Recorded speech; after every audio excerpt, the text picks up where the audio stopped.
For electric vehicle owners, what are some of the issues they face with charging stations? And which charging station operators are best? Welcome to Techstination. I'm Fred Fishkin, and joining us is Hakan Ekman, Managing Director for U.S. Operations for a company called Umlaut. Thank you for joining us, Hakan. Thank you, Fred. Tell us a little background, first of all, about the company Umlaut and what it does. Umlaut is a global full-service, cross-industry, end-to-end engineering and consulting company in the automotive, energy, aviation, and the telecom industry with more than 4,500 experts and engineers with 50 locations in the U.S. and across the globe. And it's based in Germany.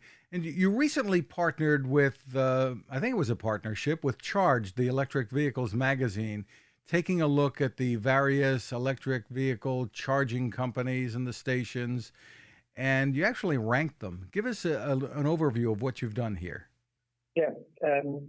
First of all, why we started electric vehicle benchmarking with the move towards an electric vehicle future well underway to accelerate the adoption of electric vehicles. Consumers and motorists need to have access to reliable charging infrastructure.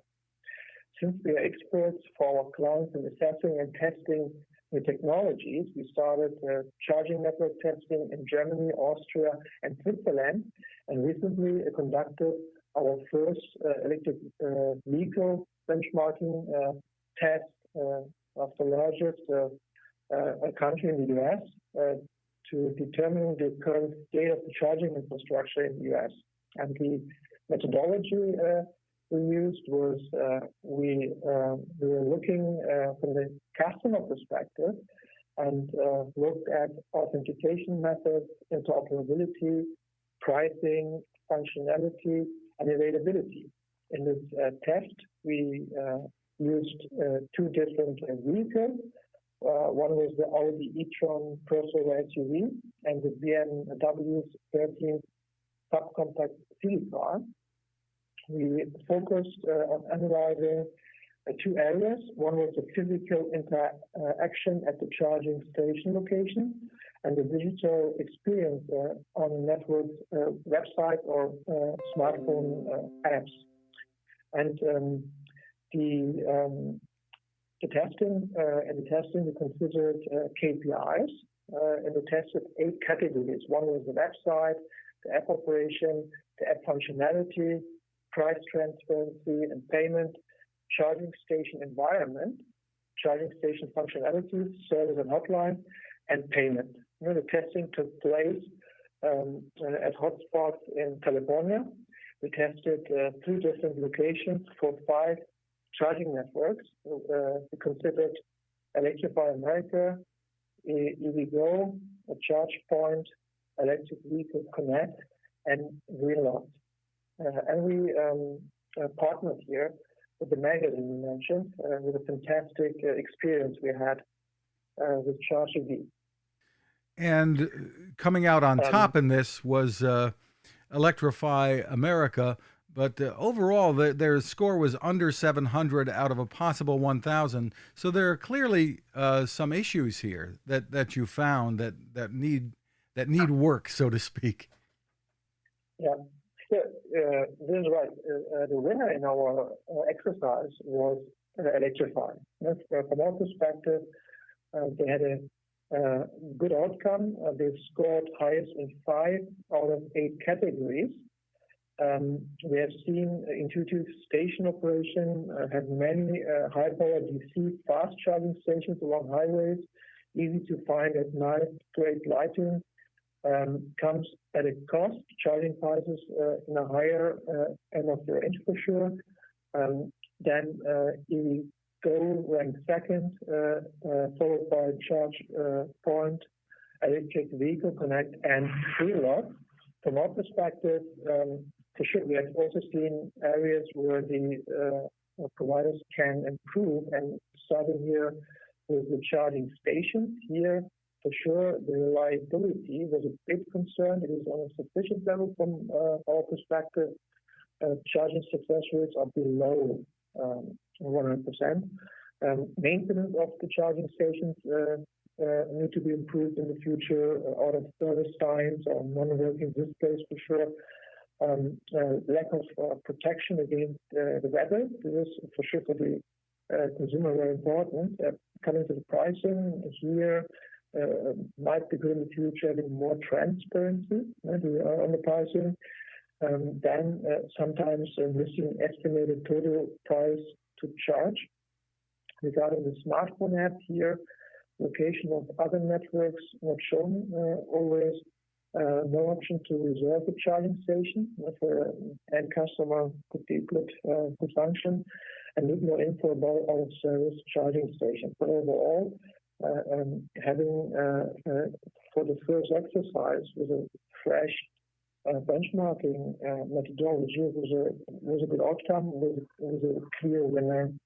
Electrify. Recommendations here from our perspective, the charging market is quite competitive. There was many scores being very close, especially true in the payment category. Easy, comfortable process. A biggest disparity in scores from our perspective is the internet and the website content. Still a lot of room for improvement. You see, no network came close to the maximum 1,000 points score. The environment of the charging station is a good example. A lack of lighting and shelter areas to be improved. Then the interoperability among the different networks, also here for sure for the user, it could be much better. And being able to use a single smartphone app or RFID card to access all charging stations would drive a major enhancement for the users. How big of an issue is the pricing transparency problem? When we go to gas stations with the internal combustion engines, we know from the price on the pump what we're going to pay. That's not so apparent for electric vehicle charging stations?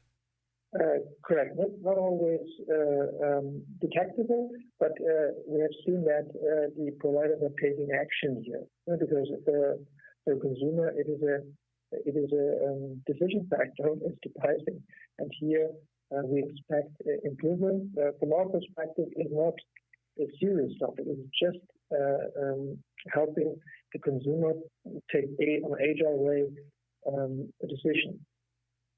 You weren't looking at or including here Tesla. They're in a completely different category because they own the infrastructure, the charging infrastructure. Looking forward for future benchmark reports, well, for sure we will include the Tesla supercharger experience. That is definitely on our roadmap.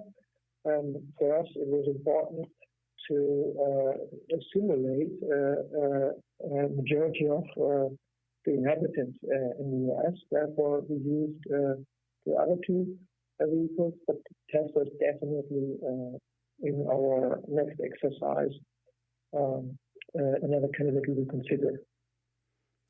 Well, congratulations on the work that you're doing. It's only going to get more important as we go forward because of the growth of electric vehicles. Companies like General Motors saying there will be all electric, or at least to a great extent electric by 2035. Many other companies following suit, and the new emphasis in Washington on electric vehicles too. So the growth is quite apparent.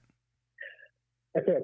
And that's the reason why we plan for future testing to expand beyond California in 2021 to include more regions in North America. And we will update our KPIs aiming for the ideal charging process for electric vehicle drivers. As mentioned, the Tesla supercharger will be considered as one of the highlights.